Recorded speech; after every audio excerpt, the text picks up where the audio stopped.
Imagine a marble hall in the heart of Rome, gleaming under the afternoon sun. Outside, the roar of a crowd is deafening, 50,000 voices chanting, stomping, and calling for blood. You push through the masses, heart pounding, and finally step inside the Colosseum's shadow. But instead of walking straight into the arena, you find yourself in a strange, tunnel-like corridor, cool, dimly lit, echoing with footsteps. This is no ordinary hallway. This is a vomitorium. And here's the truth. It has nothing to do with throwing up after a feast. For centuries, the word vomitorium has been twisted into a bizarre myth. The idea that wealthy Romans would gorge themselves at banquets, then sneak into a special room to vomit and make room for more food. It's an image that's stuck in popular imagination.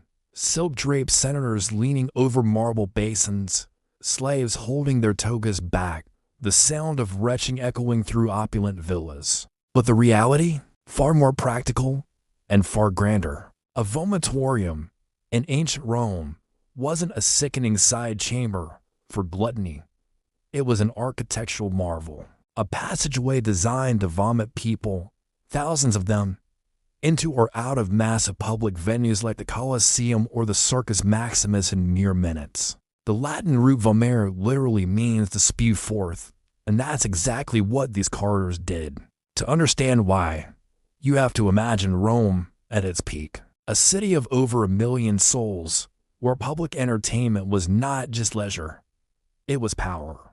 The emperors knew the crowd's love was their lifeline. Bread and circuses kept the peace. And for the circuses to work, the people had to be moved quickly, efficiently, and without chaos. That meant colossal amphitheaters with intricate designs, tiered seating, underground chambers, trapdoors, and vomitoria. Let's follow one man, Marcus Flavius, a grain merchant from Trastevere. As he arrives for a gladiator spectacle in the Colosseum, the sun is blazing, and the streets are thick with the smell of sweat, roasted chestnuts, and spiced wine. Marcus shuffles forward with his neighbors, tickets clutched in his palm. Ahead of him looms one of the Colosseum's 80 arched entrances, each a yawning mouth ready to swallow the flood of people. Guards check his token, a small carved bone piece marking his section, and wave him in. The moment Marcus steps inside the vomitorium, the noise changes. The outside roar becomes a muffled rumble, like thunder behind walls. The air is cooler. He feels the strange slope beneath his sandals, leading him upward toward the light. Beside him, people move fast.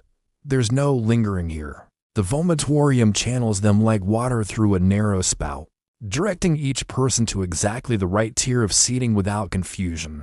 And then, sunlight, he emerges into the arena's grandstands, the floor of the Colosseum stretched out below, sand already stained from earlier fights. He takes his seat, and minutes later, the emperor himself enters to a chorus of cheers. The vomitorium has done its job, 50,000 people in place, ready for blood. Now, here's where the misunderstanding comes in. During the Renaissance and later, when scholars rediscovered Roman texts, the word vomitorium was misread by some as referring to banquets. The mental image was too juicy to resist, gluttonous Romans eating until they could eat no more, then purging in a special room before returning to the table. Writers ran with it. By the Victorian era, it was repeated so often that it became fact in popular culture. But the real vomitoria were far from disgusting. In fact, they were brilliant feats of engineering. These passageways could empty the Colosseum in just 15 minutes, faster than many modern stadiums today. That speed wasn't just convenience. It was safety. Imagine 50,000 people panicking during a fire or riot. Without vomitoria, the stampede would be catastrophic. And yes, sometimes they were tested in real emergencies. Historical records mention a riot in 59 AD during games in Pompeii, where violence broke out between locals and visiting spectators from Nuceria. People fled the amphitheater in chaos. Vomitoria funneled them out. But even then, many were injured. Rome's architects knew that controlling the flow of human bodies was as important as controlling the games themselves. Back in Marcus's world, the games rage on. He watches a young gladiator named Elias dodge the downward swing of a towering murmillo. Steel clashes, sand sprays, the crowd roars. Down in the animal pens, lions pace restlessly. In the upper tiers, vendors move through the stands selling honeyed nuts and watered wine. And all the while, more people keep arriving through the vomitoria, latecomers hurrying to see the final blow. Faces flush from the rush through the shadowy corridors. What Marcus doesn't know is that after the final fight, he will experience the vomitorium in reverse. The same slope that carried him up into the stands will carry him down into the streets. And just like that, 50,000 souls will spill back into the city like a river returning to the sea. The beauty of the vomitorium lay in its invisibility. No one lingered there. It wasn't a place of ceremony or grandeur. It was pure function.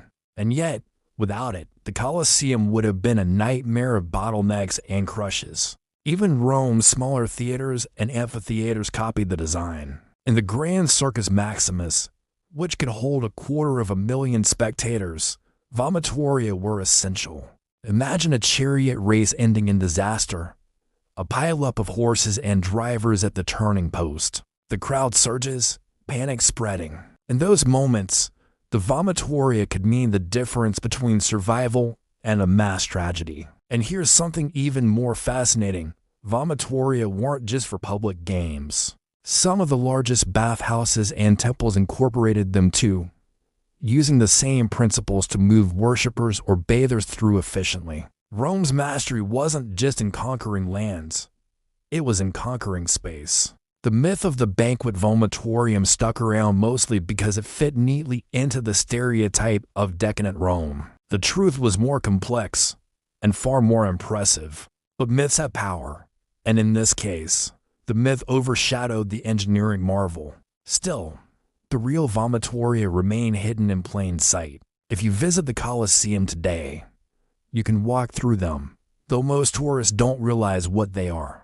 They're just dark stone corridors with faint echoes of footsteps, whispers of a time when the Roman Empire controlled the largest crowds the ancient world had ever seen. Marcus doesn't know it yet, but the day's entertainment will end in a way no one expected. The final match of the afternoon is about to begin, a reenactment of a famous Roman battle. Dozens of gladiators flood the arena, some dressed as barbarian tribes, others as legionaries. Wooden siege towers roll in, and the crowd roars as flaming arrows are lit. Marcus leans forward, shouting along with his neighbors. But then something goes wrong. A gust of wind carries sparks into the stands near the eastern section. At first, it's just a flicker, a bit of cloth smoldering. Then whoosh, fire races along a banner, licking the wooden railing. The crowd nearest the flames sees it first, panic flashing across their faces. A woman screams, others stand and point, and in an instant, the spectacle turns into chaos. People surge toward the exits. The roar of excitement becomes the roar of fear. Marcus feels himself swept up in the movement. The vomitorium nearest him, the same one he used to enter, now becomes his only escape. He's pressed shoulder to shoulder with strangers, the air suddenly thick with smoke and sweat. And here is where the genius of Roman architecture reveals itself. Instead of a single bottleneck, the Colosseum's vomitoria split the crowd like a river hitting a delta. Marcus's corridor slopes downward, the light at the far end growing brighter. Guards shout for order, their voices echoing off the stone. Despite the panic, the flow continues, not a stampede, but a steady rush. He bursts out into the street, gasping for air, the cool breeze a blessed relief. Behind him, thousands more spill out through other vomitoria, the great stone arena vomiting its people back into Rome. For Marcus, the day's horror will fade. He will tell his friends about the fire, the screams, the crush of bodies. But he will also speak, unknowingly, about the reason he survived, a piece of Roman engineering designed not for glory or beauty, but for the safety of the masses. And yet centuries later, the story will change. Medieval scribes, far removed from Rome's golden age, will copy texts without fully understanding their meaning. They'll see the word vomitorium and imagine something else entirely. Writers in the Renaissance will embellish it further. crafting lurid images of decadent feasts where noblemen and women stuff themselves until they cannot move, then retreat to vomit rooms so they can start again. By the time the Victorians take up the tale, it will be cemented in popular imagination. The vomitorium is the ultimate symbol of Roman excess. Historians will protest, but the myth is too delicious, too scandalous, to kill. Even in the 20th century, novels and films will repeat it. Teachers will share it as a quirky fact. Tourists will arrive in Rome searching for the room where they vomited, unaware that the truth lies in the very passageways they were walking through on their way to their seats. The real vomitoria remain silent witnesses to history, corridors of stone worn smooth by centuries of feet, still functional, still brilliant in their design. They have no marble decorations, no grand inscriptions. They are practical, unpretentious, and utterly essential.